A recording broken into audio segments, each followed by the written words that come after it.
Is the Canon EOS R5 Mark II worth an upgrade over the Mark I? I've been shooting stills and video for 5 weeks, and I can tell you that there are some shooting scenarios where the R5 Mark II is definitely worth the price premium. But there are other scenarios where you should keep your money in your pocket and stick to the Mark I. But before we get to the details, please subscribe to this channel.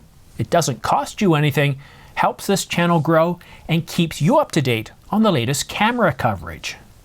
The R5 Mark I has been selling for between $400 to $500 off for the better part of the past year. That's a savings of $1,300 to $1,400 over the Mark II. Is the R5 Mark II worth an upgrade over the Mark I? And I'm not going to focus on all sorts of trivial updates such as a better Wi-Fi, that we get this AI upscaling over pixel shift. I'm going to focus on the bread and butter, those capabilities that determine whether we get extra value and better workflow or income out of our cameras. For those of you that shoot corporate videos, do family or school portraits, the R5 Mark II isn't going to deliver any additional value, or at least very little. However, if you shoot wildlife, and I'm not talking about squirrels and your pet dog Fluffy, but if you shoot real wildlife, bird photography and that sort of things, you're out doing safaris, well, I can tell you that the R5 Mark II offers, well, significant improvements over the Mark I. While pre-capture is available in video and stills, for photographers, it's a huge enhancement. Half pressing the shutter button will have it continuously buffer for the last half second, which will be recorded to the SD card or the CF Express card as soon as you fully depress the shutter button. And for those situations where a bird takes flight or lands before you have a chance to press the shutter button, no problem. And I'll be the first to admit that that shot there is nothing impressive.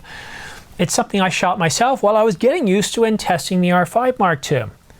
I live in central Ontario, and this time of year, well, there really aren't any birds around. What they're doing right now is they're gathering in flocks to get ready to fly south for the winter. Now, there are certain birds such as Canada geese which abound everywhere, but they're a little bit slow moving and don't give us a chance to really test out the capabilities. But I would never have been able to get a shot like that unless it was just by pure chance. I was kind of following it, and you know, it was one of those moments where I wasn't even really focusing. Something else was on my mind, and then all of a sudden the bird took off, and I was like, crap, I've missed a shot. But I instinctively pressed the shutter button anyway. And what surprised me is when I got back to the office,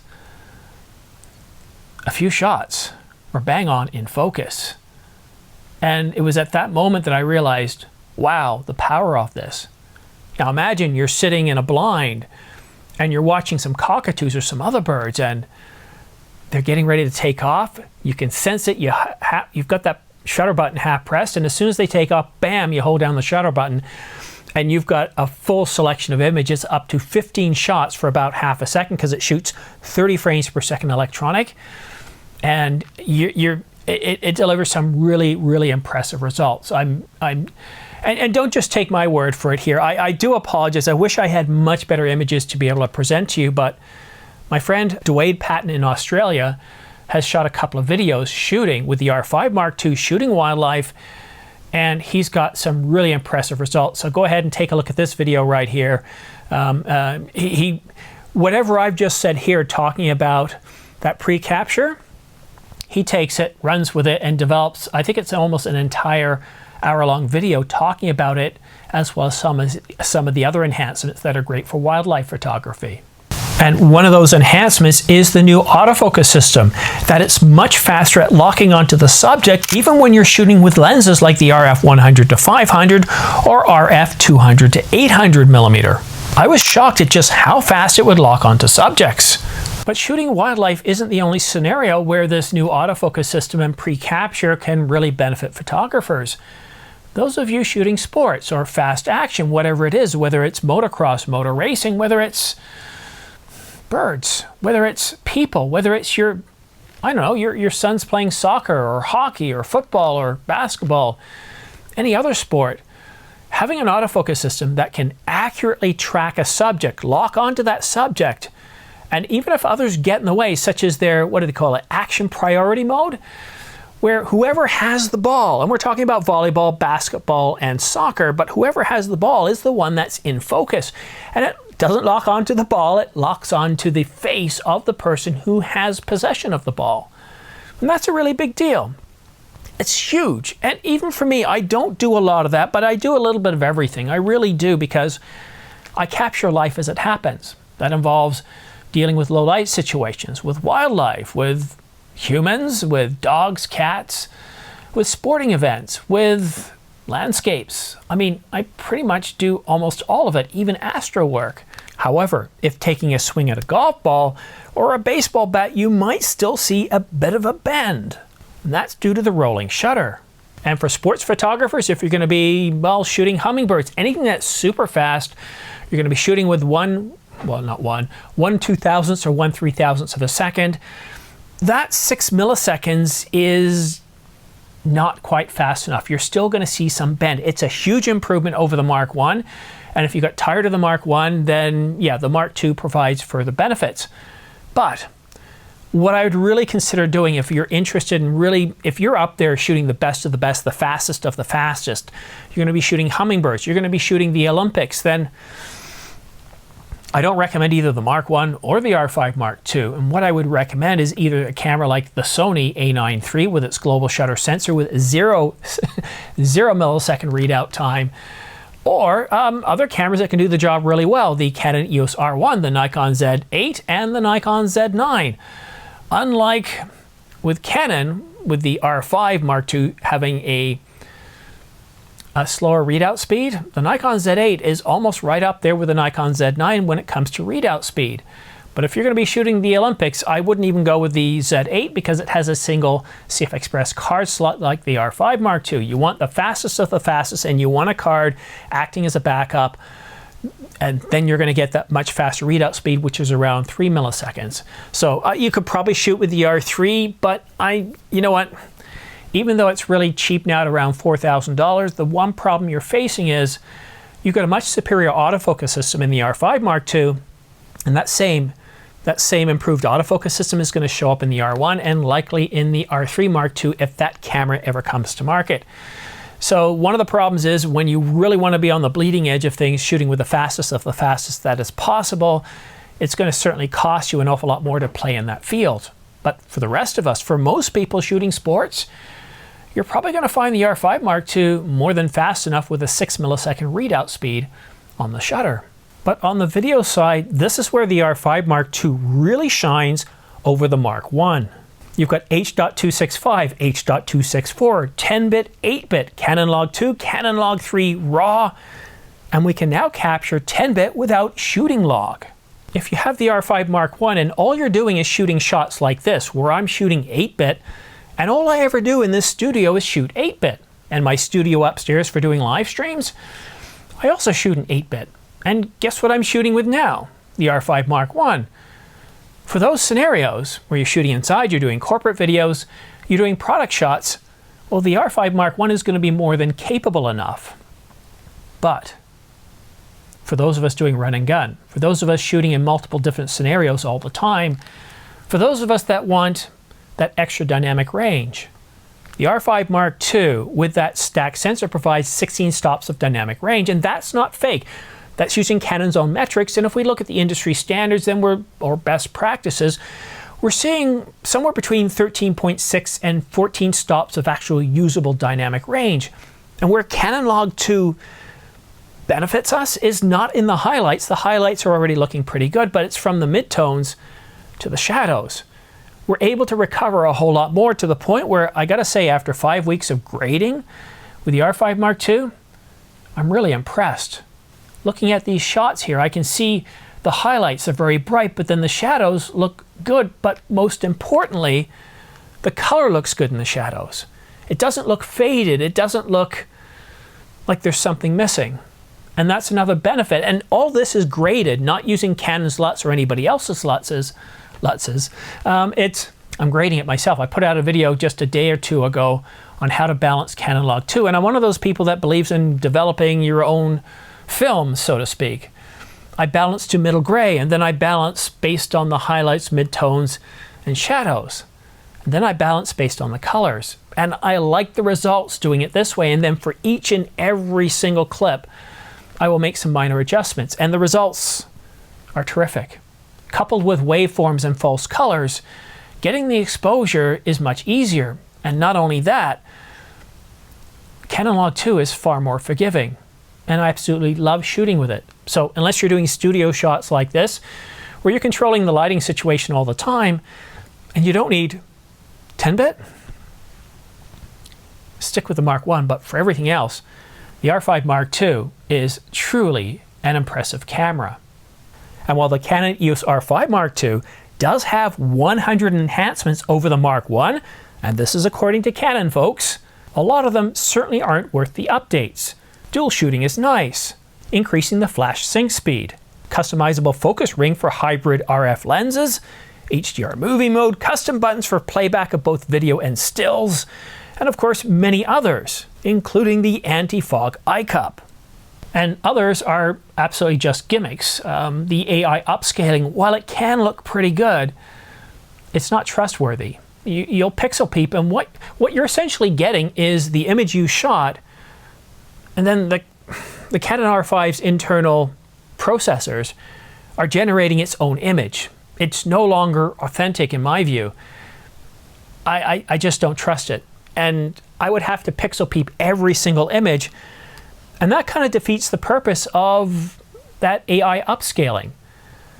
I understand that Canon's pixel shift on the Mark I, and that's one thing the Mark I has over the Mark II because it doesn't have pixel shift anymore. But one of the benefits was when I was doing product shots, whenever I wanted to zoom in, I could do so, and there was ever more levels of detail. I can't do that with the AI upscaling. And it's not that I would zoom in unto the point where I was pixel peeping. It's that I could zoom in as far as I needed to do. And it didn't let me down. There was a significant amount of detail there. Was it 400 megapixels worth of detail? No, it was more or less, I would say, somewhere around 200 megapixels. But it still looked amazing. I just wish instead of doubling down on AI and taking that digic accelerator and maximizing the benefits of it, they had spent a bit more time improving pixel shift the same way that Sony had done with the A7R5. Being able to take pictures even with moving subjects and without all that noise. They did a really good job, and I do miss that. But thankfully I do have the Mark I, so if I want to do pixel shift, I still can. But the key takeaways to the R5 Mark II, well, it's really in the autofocus system. That is huge, whether you're shooting video or stills. The autofocus system received a rather huge update. And of course, for many of us, not all of us, pre-capture, it's a big deal. And if you don't understand the big deal behind it, try it sometime. It's shocking. It's really, really amazing. And of course, on the video side, after 5 weeks, I can say that the R5 Mark II is definitely a wow camera when it comes to video, especially for those of us doing run and gun. And that improved IBIS system, I notice it when I'm standing still. Well, not standing, I'm crouched down. And you know what it's like when you're crouched down? It's very hard to keep things steady. And I do notice that extra half a stop in stabilization. But again, the R5 Mark II isn't for everybody. Yes, for videographers, and yes, for people doing sports, for shooting birds, anything that requires a much more, or even shooting in crowds, anything that requires a very good, very accurate, reliable, trustworthy tracking autofocus system that functions the same way that your eyes do, with that same reliability. Yeah, that with pre-capture definitely makes the R5 Mark II worth the update at $42.99. But the Canon EOS R1 can be found at $29.99 today. And that's $1,300 less than the Mark II. I have both cameras. I used the R5 Mark I as my daily driver for 4 years. And now I'm still using it as my daily driver. It shot over 1,500 videos. The R5 Mark II, well, that's my daily driver for run and gun stuff. When I want to shoot something or I want to go for a walk, I just grab the camera, and you can tell, look, it's already on this lens because I was shooting some shots for this video, and I still have to go out and shoot some more shots because, as I said, the wildlife isn't around. It's a beautiful sunny day, no humidity, and I can't find any birds to shoot. I've already filled the bird feeder hoping that will attract some so I can give you some, well, better shots for the B-roll that I have, well, earlier in this video. And if you see some other shots other than this one shot of the robin, then I was successful. But the R5 Mark II, the R1, they are both terrific cameras. What I would say is just take stock of what scenarios you shoot in. There's a lot of FOMO going around out there, and there's a lot of cheesy videos talking about the two cameras. But the R5 Mark I, I'll be honest with you, if I didn't have this channel, I probably wouldn't have upgraded. Although I'd be very carefully paying attention to what everyone's saying about Canon Log 2, because I gotta say, I haven't even tried Canon Log 3 on the R5 Mark II. I just don't see the point to it. Canon Log 2 is incredibly powerful. I almost find myself contradicting myself that, you know, I would never upgrade to it. I probably wouldn't have upgraded to it day one because I wouldn't have had a revenue stream behind the camera. I would spend some time and months in tormenting myself. Do I want the R5 Mark II? And probably what I would have done is sold the Mark I, bought the Mark II, and justified it. And it wouldn't have taken too long before I started to go, wow. Now, the first week, it was a little bit frustrating. I was having to get used to the camera, figure out the new menu system, but I gotta tell you, it didn't take too long to figure that out. But that being said, if you're interested in purchasing the R5 Mark I or the R5 Mark II, please consider using my affiliate links down below, these guys right here.